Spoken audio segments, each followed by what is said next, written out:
Welcome to Guide to IELTS. In this video, we'll work on a sample writing for this IELTS Writing Task 1 academic question, which has two diagrams. First, the life cycle of the silkworm, and the second, the process for production of silk cloth. In the first paragraph, we'll paraphrase the question, that is, write the question in different words. We'll start the second paragraph with an overall statement of the first process, that is the life cycle, followed by description of each stage. In the overall statement, we'll mention the number of steps and the total duration of the life cycle. In the third paragraph, we'll once again first write about the total number of steps in the second process, then we'll describe each step. Notice that the first process, the life cycle, is a natural process, and so we'll use active voice of present indefinite tense to describe it. However, since the second process is a man-made process, that is, it involves human intervention, we'll write it using passive voice of present indefinite tense. So the first paragraph, the question says the diagrams below show the life cycle of the silkworm and the stages in the production of silk cloth. We have changed it to the given illustrations depict the different stages in the life of the silkworm and how silk cloth is produced. Next, we'll start the second paragraph by mentioning the total number of steps in the first process. So, there are 4 steps in the life cycle of silkworm, which takes a total of approximately 10 weeks.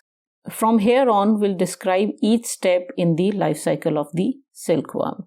The first step is laying of eggs. In the diagram, the first step just has eggs labeled on it and there is a moth on a leaf. This leaf is labeled as mulberry leaf in the second step. So I'll write the first step as, the journey of a silkworm's life begins with eggs which are laid by an adult moth on mulberry leaves. The second step is hatching of eggs. The second step in the process shows the leaf with larva on it, and the labels are mulberry leaf with food in brackets and silkworm larva. So I'll write it as, next, when these eggs hatch after 10 days, silkworm larvae emerge. These larvae feed on the mulberry leaves. Now on to the third step. In the third step, 4 to 6 weeks down the line, the larvae start spinning out silk thread to wrap around itself.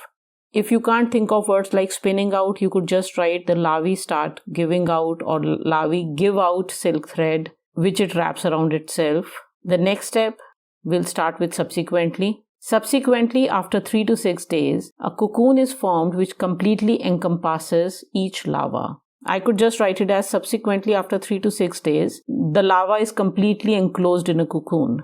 The final step. Finally, the adult moth emerges from the cocoon after a fortnight.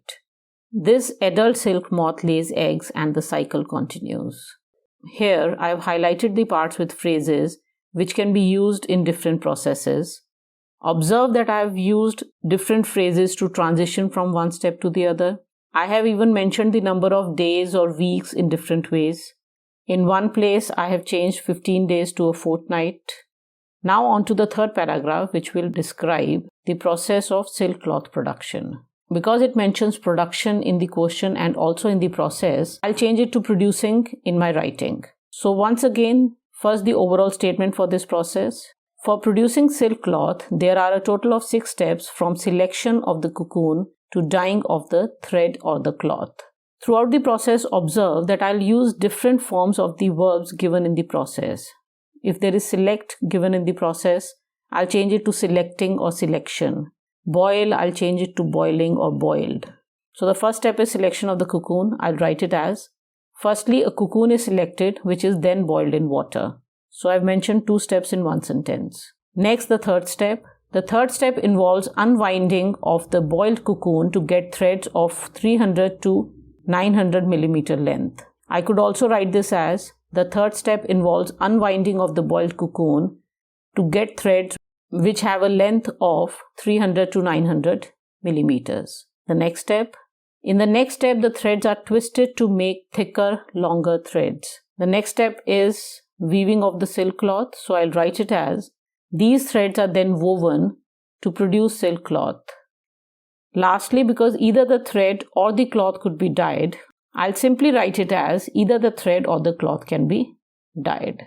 Once again, you can see the transition words and the verbs used in the process which have been highlighted for you. So here is the complete writing. The total word count is 211 words. You can find this writing and more on our website guidetoielts.com. and the link is in the description of this video. Bye for now from Guide to IELTS.